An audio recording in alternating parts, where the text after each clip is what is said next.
প্রধান উপদেষ্টার নির্দেশনায় ডক্টর ফজলুর রহমান নিজেই ফেব্রুয়ারি মাসে যুক্তরাষ্ট্র সফর করেন এবং যুক্তরাষ্ট্রের যে শুল্ক বিভাগ তাদের সাথে আলোচনায় বসেন এবং আমাদের আগ্রহ যে বাণিজ্য বৃদ্ধির কল্পে আমাদের যে কর্মসমষ্টি নির্দিষ্ট করেন এবং তার পরিপ্রেক্ষিতেই আজকে যে আমেরিকা থেকে যে শুল্ক আরোপ করা হয়েছে দুনিয়াব্যাপী, আমরা সবাই জানি যে একটা বেস লাইন ট্যারিফ দেওয়া হয়েছে 10% এবং এর সাথে দেশভিত্তিক তাদের যে বাণিজ্যের যে ঘাটতি, এই ঘাটতির উপরে একটা হিসেব করে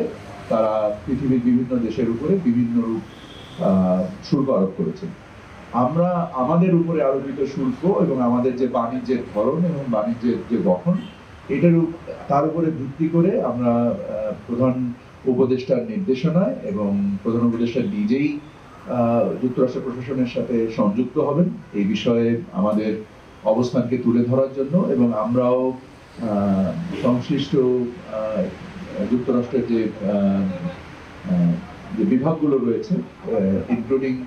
আমাদের এমবেসি ইন আমেরিকা এবং আমেরিকান এমবেসি ইন বাংলাদেশ, আমরা তাদের সাথে সংশ্লিষ্ট রয়েছি। আমাদের করণীয়গুলো আমরা বোঝার চেষ্টা করছি।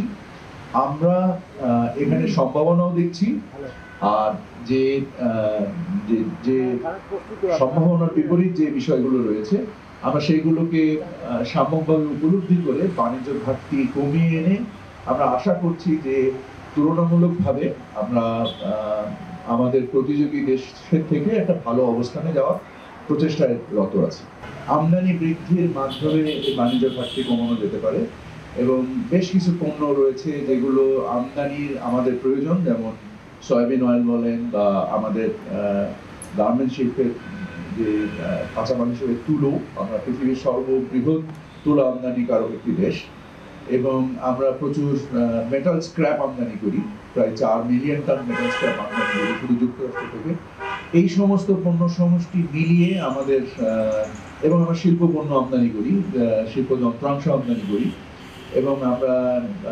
জ্বালানি পণ্য আমদানি করি। সো এই জ্বালানি পণ্য আমরা পৃথিবীর বিভিন্ন দেশ থেকে আমদানি করি। সো আমাদের জন্য যেটা সামষ্টিকভাবে আমাদের অর্থনীতির জন্য যেটা ভালো, আমরা সেগুলোকে সমন্বয় করে আমদানি করবো বলে আমরা চিন্তা করছি।